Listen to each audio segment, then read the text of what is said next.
अरे अंकल आप ये क्या कर रहे हैं? मैं रखता हूँ, दीजिए। अरे नहीं नहीं नील, तुम क्यों करोगे?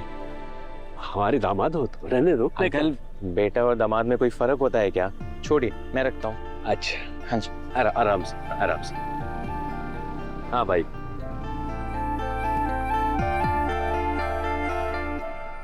चल अंकल ये सब? अरे बेटा वो मैं दुकान फिर से शुरू कर रहा हूँ ना, उसके लिए होलसेल से साड़ियाँ खरीद के लाया। अच्छा नील बेटा, हमें माफ करना। पुष्पा जी ने तुम्हारे जॉब के लिए आर्या जी से बात की, वो उन्हें नहीं करनी चाहिए थी। मैं समझता हूं तुम्हारे आत्मसम्मान को ठेस पहुंची है,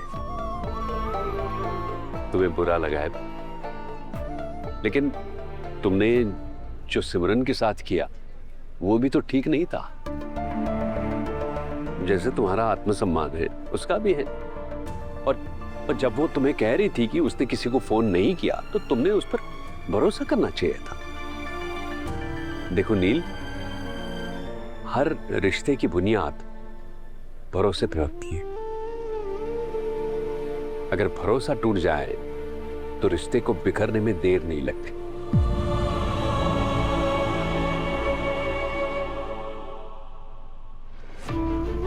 तुम्हारे मन में जो भी सवाल है, जो भी क्वेरीज तुम्हें बॉदर कर रही है, जो भी चीजें, उन सब का जवाब तुम्हें यहाँ मिलेगा। इस रूम में किसी को जाना अलाउड नहीं है, सिर्फ ब्रो इन लॉ या उनकी वाइफ इस रूम के अंदर जा सकती है।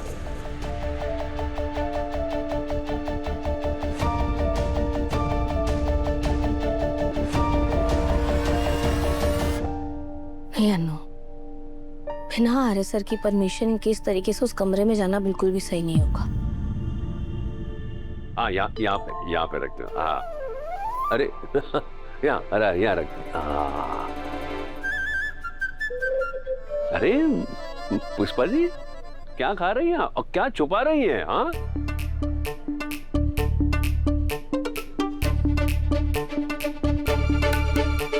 और पुष्पा जी इतनी सारी मिठाइयाँ, कचौरी, समोसे। पुष्पा जी आपको पता है पहले ही पैसों की कमी है और आप बेफिजूल खर्चे करे जा रही है। और आपकी शुगर भी तो है, ये सब खाने से आपकी तबीयत भी खराब हो जाएगी। वो मोहल्ले की औरतों ने मिलकर पार्टी की थी ना, वो कुट्टी पार्टी। Kitty party. नील बैठो ना बेटा। आप भी बैठिए, मैं बैठो बेटा। आप लोग के लिए लेके आती हूँ। बैठो बैठो। बैठ।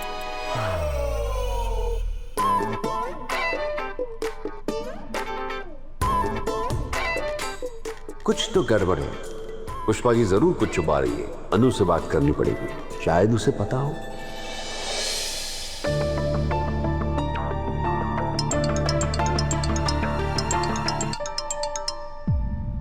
पापा। हाँ अनु। हाँ पापा। तू कहाँ है? मैं घर पर ही हूँ पापा। अनु क्या हुआ? क्या हुआ? कुछ नहीं। अनु तेरी माँ से कुछ बात हुई थी क्या? हाँ वो, हाँ मम्मी का कॉल आया था। वो कह रही थी कुछ काम है, कुछ लिस्ट भेजेंगी। पर सॉरी, वो मैं काम में इतना बिजी चल रही थी, देख ही नहीं पाई। अनु तू टेंशन में है क्या? नहीं पापा, टेंशन में नहीं हूँ। वो बस आर्य सर से बात नहीं हो पाई ना, तो उन्हीं को ट्राई कर रही थी। वो भी बहुत बिजी चल रहे। बेटा मैं एक बात कहूँ तुझसे? अनु बेटा, हम मर्द ना बड़े अजीब होते हैं। हमें दर्द होता है पर दिखाते नहीं, परेशानी होती है पर बताते नहीं। हम तो सिर्फ खामोशी ओढ़ कर घूमते रहते हैं। औरत का दिल तो किसी से बात करके रोकर भी हल्का हो जाता है, पर मर्द वो तो सिर्फ मुस्कुराकर सब कुछ अच्छा है ये दिखाने की कोशिश करते रहते हैं। इसका मतलब ये नहीं है अनु कि उन्हें किसी की जरूरत नहीं है, बस सिर्फ मर्द अपनी परेशानी बता नहीं सकते। वो ये सोचते रहते हैं कि उनकी पत्नी उनकी इस खामोशी को पढ़ ले और बिना कुछ कहे समझ जाए कि वो किस परेशानी से लड़ रहे हैं।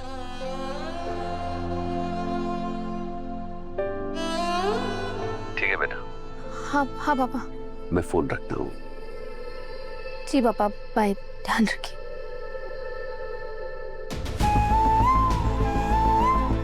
पापा बिल्कुल सही कह रहे हैं, मुझे आर्य सर की इस परेशानी की वजह जाननी होगी।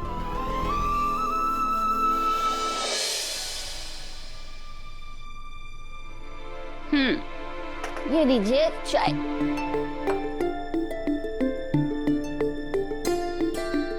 पुष्पा जी, मैंने अभी अनु से फोन पे बात की। मुझे वो थोड़ी टेंशन में लग रही थी। अरे वो आर्या जी उसका फोन नहीं उठा रहे, बस इसी बात से परेशान है। आप भी तो कई बार मेरा फोन नहीं उठाते हैं जब आप बाहर होते हैं या किसी परेशानी में होते हैं। परेशान तो मैं अब भी हूँ पुष्पा जी। ढेर सारी मिठाइयाँ, समोसे, और अचानक से आपने मोहल्ले की औरतों को पार्टी देने का प्लान बना लिया। समझ में नहीं आ रहा आखिर बात क्या है, चल क्या रहा है? हाँ, क्या चल रहा है? चल ही क्या सकता है? वही तो पूछ रहा हूँ। मैं तो एक घरेलू अबला नारी हूँ। सुबह से शाम तक घर के कामों में पिसी रहती हूँ। मेरे दिमाग में जगह ही कहाँ है कुछ और चले। अबला नारी? क्या खिचड़ी पक रही है? खिचड़ी? खिचड़ी? हाँ? खिचड़ी तो पक रही है, मतलब खिचड़ी ही पकेगी आज शाम के खाने में। सुनिए सुनिए सुनिए, मैं इस खाने वाली खिचड़ी की बात नहीं कर रहा हूँ। ये दिमाग में पकने वाली खिचड़ी की बात कर रहा हूँ। क्या पक रहा है? अरे क्या हो सकता है शर्मा जी, आप बेकार में परेशान हो रहे हैं। हाँ। नहीं पुष्पा जी, आप मुझे ठीक ठीक से बताइए क्या चल रहा है। अरे शर्मा जी, आप जाइए ना, जाकर के अखबार पढ़िए, देश दुनिया में क्या चल रहा है उसकी चिंता कीजिए। मेरी चिंता छोड़िए, आप जाइए।